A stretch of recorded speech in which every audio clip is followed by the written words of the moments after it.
ನಮ್ಮ ರಾಜಕಾರಣದಕ್ಕೋಸ್ಕರ ನಾವು ಎಲ್ಲ 30 ಜನ ಹಿರಿಯ ಶಾಸಕರೆಲ್ಲ ಹೋಗಿ ದೆಹಲಿಯ ರಾಜಧಾನಿಯಲ್ಲಿ ಹೋಗಿ ನಾವು ನಮ್ಮ ವರಿಷ್ಠರು ಭೇಟಿ ಮಾಡಿ ಎಲ್ಲ ಬಂದಿದ್ದೀವಿ. ಒಳ್ಳೆಯ ಪಾಸಿಟಿವ್ ಇದೆ, ಒಳ್ಳೆಯ ರೀತಿಯಲ್ಲಿ ಮಾತುಕತೆ ಎಲ್ಲ ನಡೆದಿದೆ. ಅದರಲ್ಲಿ ನಾವು ಹೇಳಿದ್ದಿಷ್ಟೇ, ಹಿಂದೆ 2.5 ವರ್ಷ ಎಲ್ರಿಗೂ ಕೊಡಬೇಕಂತ ತೀರ್ಮಾನ ಆಗಿತ್ತು. 3 ವರ್ಷ ಆಗ್ತಾ ಬಂತು. ಈಗ ಬೇರೆಯವರಿಗೆ ಅವಕಾಶ ಮಾಡಬೇಕು, ಭಾಳಷ್ಟು ಜನರು ಅವಕಾಶದಲ್ಲಿ ವಂಚಿತರಾಗ್ತಾರೆ ಅಂತ ಹೇಳಿ ಒಂದು ಮನವರಿಕೆ ಮಾಡಿದ್ದೀವಿ. ನಮ್ಮ ಹಕ್ಕುಗಳನ್ನ ಕೇಳಕ್ಕೆ ಹೋಗಿದ್ದೀವಿ ಅಷ್ಟೇ, ಬೇರೆ ಏನೂ ಇಲ್ಲ.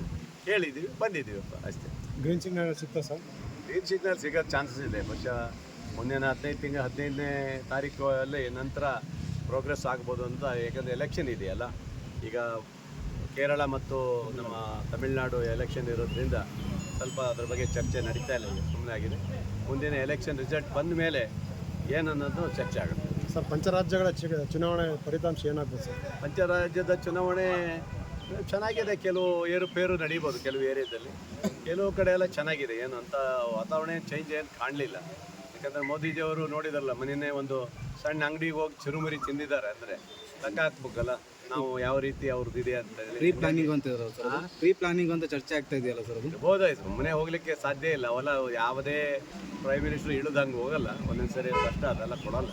ಅವರೆಲ್ಲ ಮುಂಚೆ ಯಾರು ಮಾಡಿರ್ತಾರೆ, ಅದೆಲ್ಲ ಹಾಗೆ ಹೋಗಿರ್ತಾರೆ. ಅದೇ ಬಿಡಿ, ಅದೇನೋ ಇಲ್ಲ. ಈ ಫಾರಿನ್ ಇವರೆಲ್ಲ ಎಲ್ಲಿ ಬೇಕಲ್ಲಿ ಜನರ ಹತ್ರ ಹೋಗಿ ಅವರೇ ಆರಾಮಾಗಿ ಓಡಾಡ್ಕೊಂಡಿರ್ತಾರೆ. ಅವ್ರು ಏನಂತ ಇದು ಮಾಡೋದು ಹಂಗೆ ಆ ಥರ ಏನಿಲ್ಲ. ಈ ನಮ್ಮ ದೇಶದಲ್ಲೇ ಸ್ವಲ್ಪ ಸೆಕ್ಯೂರಿಟಿ ಬೇಕು ಅವರಿಗೆಲ್ಲ, ಎಲ್ಲರಿಗೂ. ಅದೆಲ್ಲ ಸಹಜ, ಎಲ್ಲ VIP ಗಳಿಗೂ ಇದ್ದಿದೆ.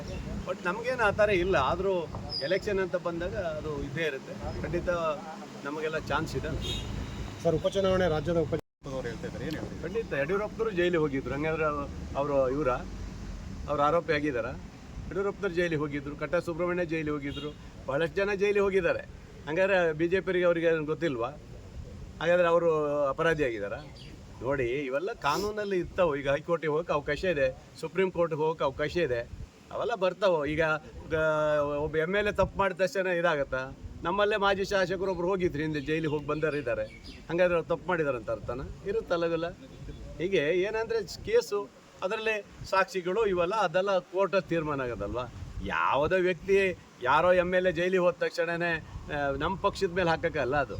ಇವೆಲ್ಲ ಸಹಜ. ಎಷ್ಟೋ ಜನ ಜೈಲಿಗೆ ಹೋಗಿದ್ದಾರೆ, ಎಷ್ಟು ಜನ ಹೋಗಿಲ್ಲ? BJPಯವರು ಜೈಲಿಗೆ ಹೋಗಿಲ್ವಾ? ಹಾಂ, ಹೇಳಿದಲ್ಲ ಉದಾಹರಣೆ, ಯಡಿಯೂರಪ್ಪನವರೇ ಜೈಲಿಗೆ ಹೋಗಿದ್ರು. ಹಾಗಾದರೆ ಅವರು ಇವರ ಕೈದಿನವರು ಅಲ್ಲಲ್ಲ. ಅವೆಲ್ಲ ಯೋಚನೆ ಮಾಡಬೇಕು, ಅವರು ಯೋಚನೆ ಮಾಡಬೇಕು.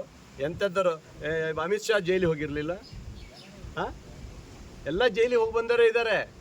ಅವೆಲ್ಲ ಸಹಜ, ರಾಜಕೀಯದಲ್ಲಿ ಇರುತ್ತೆ. ಅವರ ವೈಯಕ್ತಿಕ ಅದು ಕೊಲೆ ಕೇಸ್ ಆಗೋದು, ಮರ್ಡರ್ ಆಗೋದು ಅವ್ರದ್ದು ಇದ್ದದು. ಅದ್ರ ಮೇಲೆ ಏನು ಕೋರ್ಟ್ ತೀರ್ಮಾನ ಮಾಡ್ತಾರೆ, ಅದಕ್ಕೆ ಹೋಗಿದ್ದಾರೆ ಜೈಲಿಗೆ. ನೆಕ್ಸ್ಟು ಹೈಕೋರ್ಟ್ ಇದೆ, ಸುಪ್ರೀಂ ಕೋರ್ಟ್ ಇದೆ, ಇವೆಲ್ಲ ಹೋಗ್ತಾರೆ. ಅವೆಲ್ಲ ರಾಜಕೀಯ ಇದ್ದೇ ಇರುತ್ತೆ ಅದೆಲ್ಲ.